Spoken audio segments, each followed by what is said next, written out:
Do you believe something invisible could hunt people, moving against the wind, slipping past every barrier, just to turn you into someone else? On a routine Tuesday morning, an alert flashes on your phone. Emergency alert, evacuation protocol in effect. At first, everyone thinks it's a glitch. But within hours, a massive purple-black cloud spreads across the sky, moving in ways no natural gas ever could. It's almost as if it has intelligence, as if it's seeking human life. The government activates Protocol Echo and Protocol Omega, top secret measures no one has ever heard of. But the price of safety turns out to be more terrifying than anything you imagined.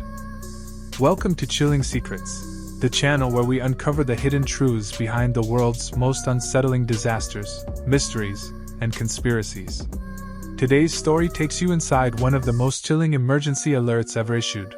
A normal Tuesday morning turned into a nightmare of evacuation orders, secret protocols, and a mysterious cloud unlike anything seen before. If you're fascinated by stories filled with tension, real-world stakes, and eerie possibilities, make sure you subscribe to Chilling Secrets right now and turn on notifications, so you never miss the truth hiding behind the headlines. I still remember that Tuesday morning like it's carved into my skin. It started as nothing more than a slow, gray dawn, the kind you barely notice as you stumble out of bed. The air smelled faintly of rain and burnt coffee, and I was worried only about being late for work again. I'd spilled coffee down my shirt, cursed under my breath, and tried to rub the stain away as my phone buzzed across the counter. 3 messages, all from Andy, my brother. He never sent more than one at a time. "You up? Call me now." I remember staring at the words, feeling a knot form in my stomach before I even touched the phone. Andy worked for the city's emergency management office. He was the calm one, the steady one. If he was panicking, something was terribly wrong. I called him while grabbing my jacket. His voice didn't sound like his. Tight, clipped, almost breaking. "Turn on the news, David. Don't go anywhere." I laughed nervously and told him I was already late, but something in his tone stopped me. My fingers shook as I picked up the remote and clicked on the TV. The screen flickered into chaos. The news anchor's hair was undone, her makeup smeared. Behind her ran a banner in flashing red, evacuation protocol in effect. She spoke in a strained voice about the Lakeview chemical plant on the north side, a malfunction, a release of chlorine gas, and possibly something else. Helicopter footage filled the screen, thick, blackish smoke pouring from a stack, except it wasn't gray or black like normal fire. It was almost purple, bruised against the sky. Even from the aerial view it looked wrong, like ink spreading underwater. I remember thinking, winds north-northeast, we're southeast, we're safe. But Andy's voice cut through my rationalizing. "No. They don't know what they're saying. Look at it. Look closely." And I did. Near the ground the smoke drifted in tendrils that snaked sideways against the wind, curling like fingers probing invisible seams. It didn't look like gas at all. It looked alive. Andy ordered me to grab my emergency bag and come west to his house. My heart hammered against my ribs. For years I'd kept a go bag for tornado season, and for years it had gathered dust.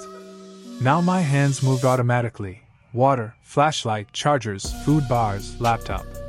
The hallway outside my apartment had turned into a hive of whispered panic. Doors opening, neighbors peeking out with phones in their hands. Rebecca from 2 doors down knocked frantically. She had her cat carrier in one hand, her eyes wide. "Did you get the alert?" she asked, her voice trembling. "We have to leave." I nodded, forcing confidence I didn't feel.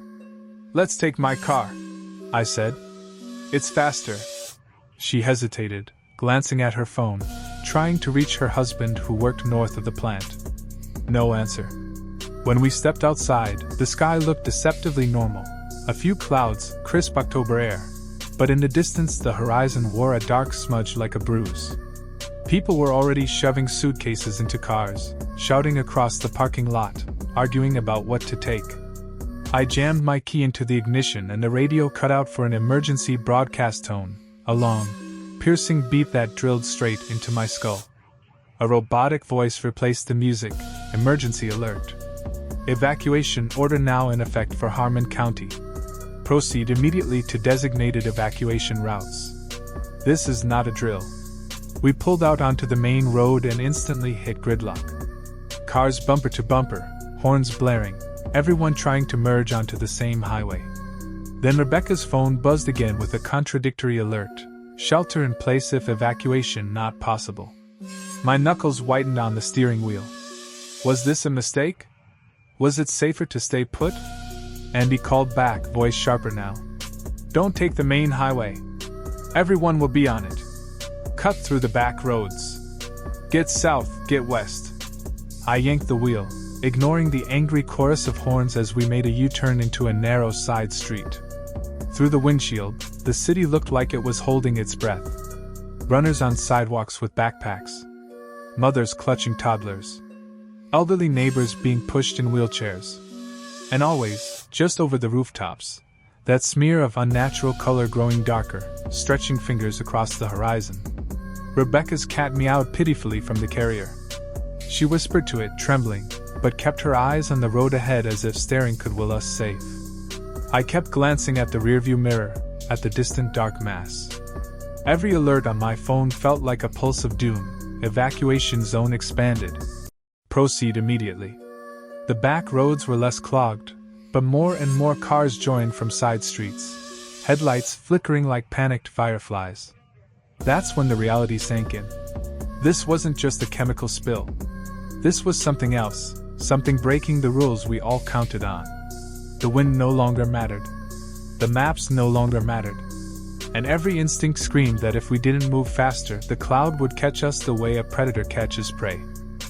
I thought I had already seen the worst that day, but the real terror began once we escaped the first wave of chaos. Driving along those back roads with Rebecca and her cat, the sky behind us slowly morphed from a distant bruise into something alive, shifting in color and density like a living organism. Every few minutes my phone vibrated with another alert, the tone sharp and metallic, each message more urgent than the last. Evacuation zones expanded block by block as if the cloud were tracking our movement. It was as though the maps were being rewritten in real time by something that knew exactly where we were heading. At first, I still clung to the hope that it was only a chemical spill, a freak reaction between compounds released into the air.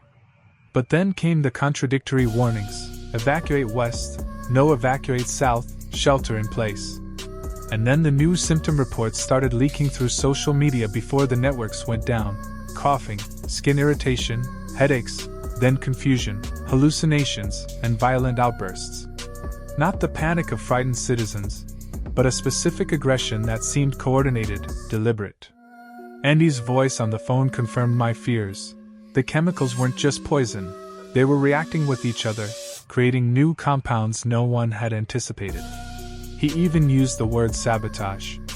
It was around then that I first noticed how the clouds seemed to behave differently at different altitudes. From the ground, tendrils of it slithered south and west, curling along the roads, seeking cracks between buildings.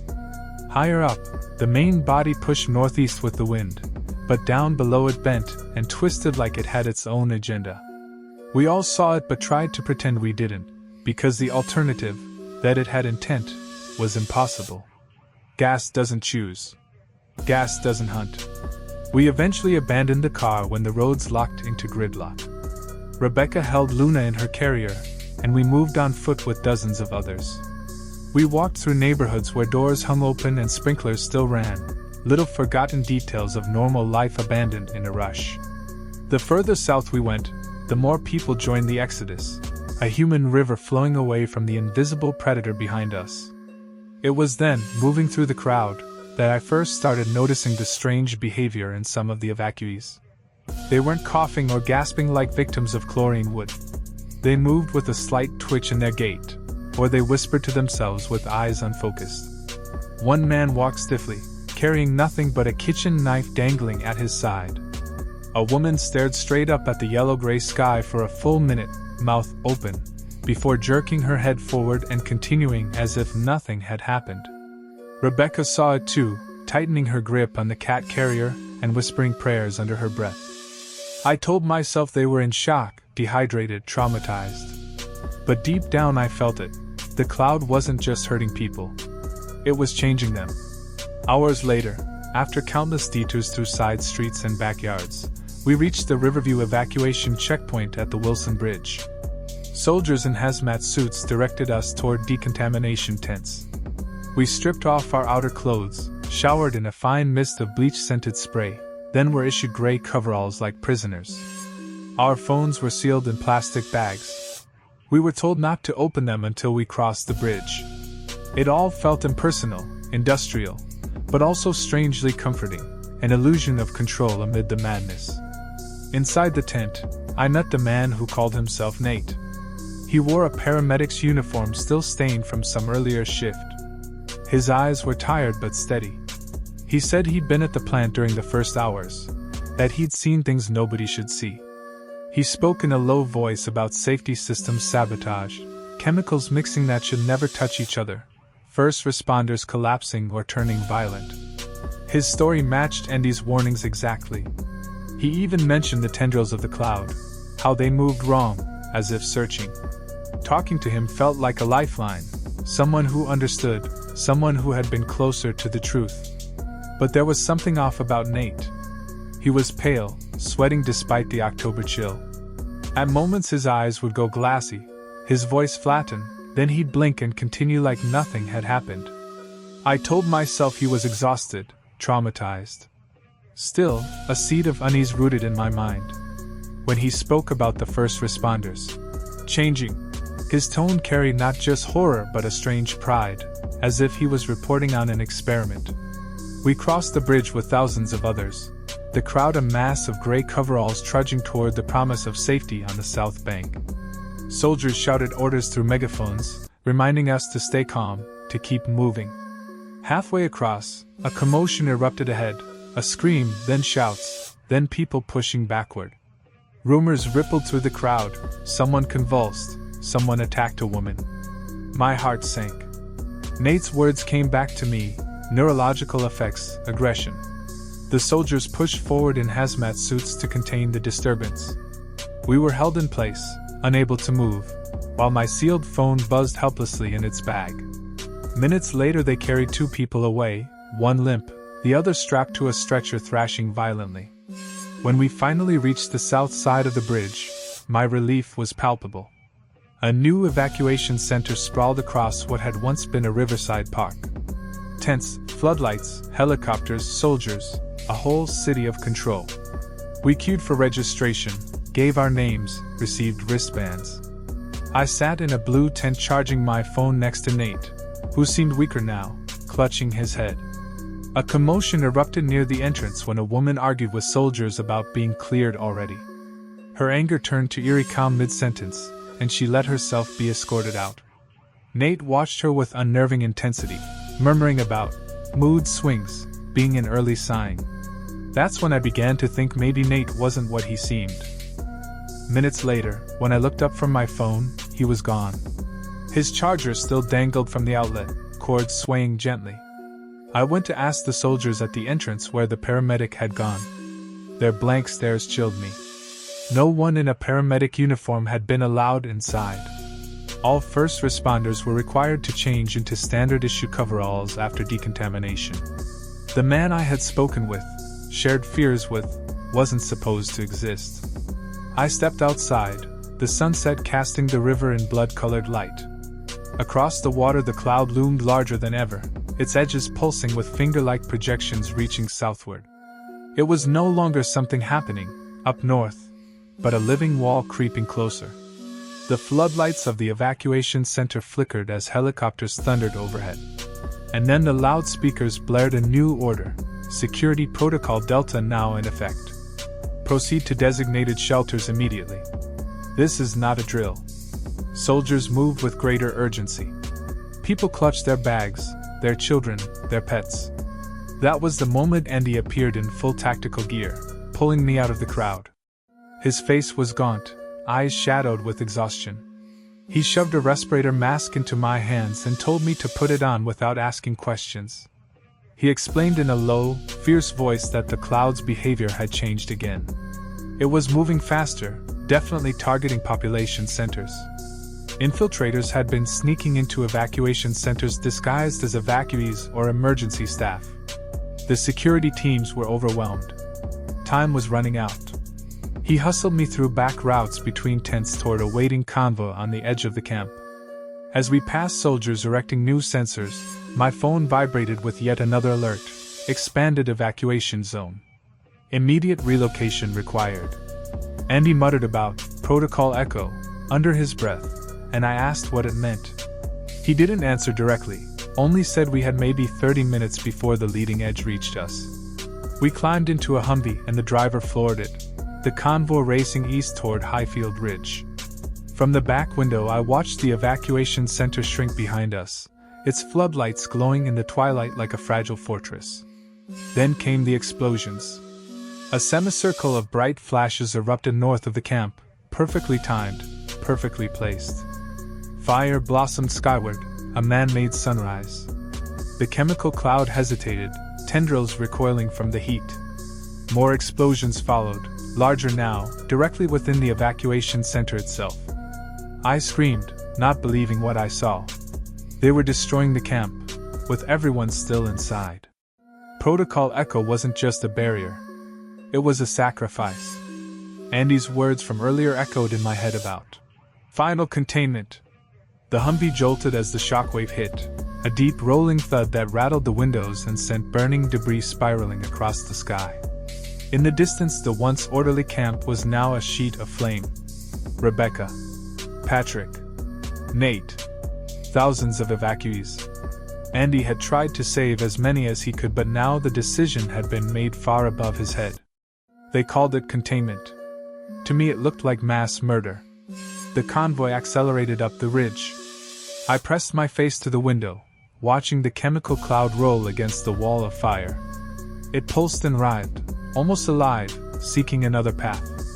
Behind that hellish glow lay the city I'd called home, swallowed by something no one understood, and guarded by a government willing to annihilate its own people to keep the unknown from spreading.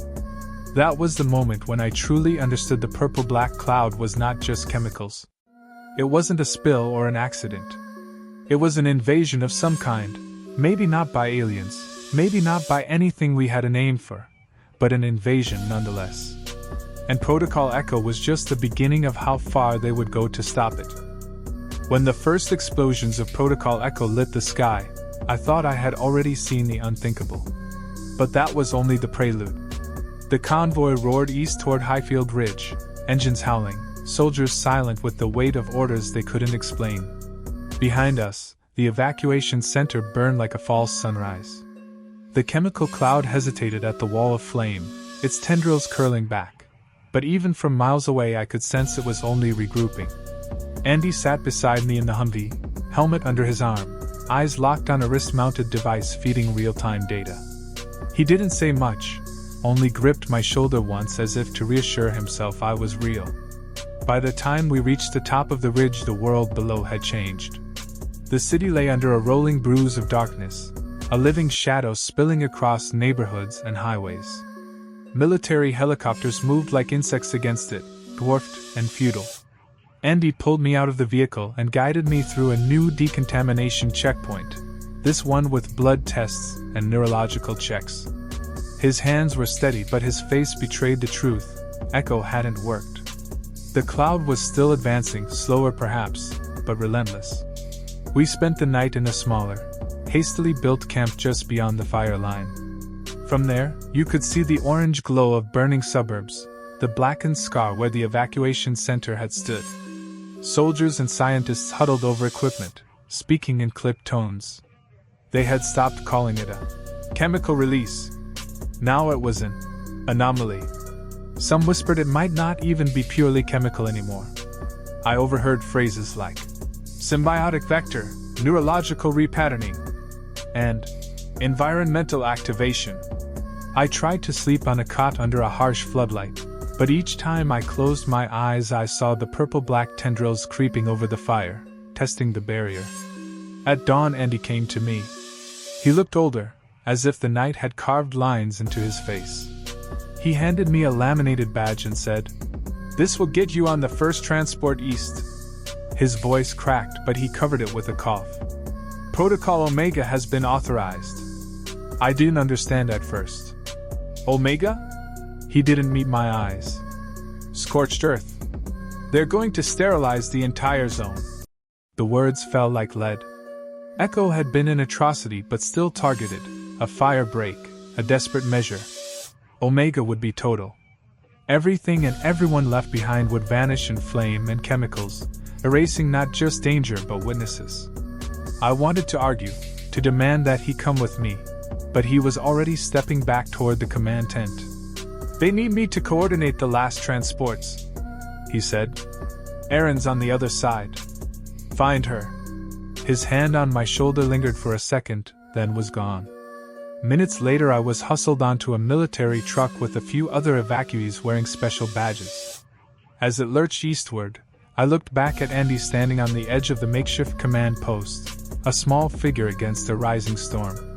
The further we drove, the more the horizon darkened. Military jets streaked overhead in tight formations, larger planes lumbering behind them. The radio in the cab crackled with coded phrases.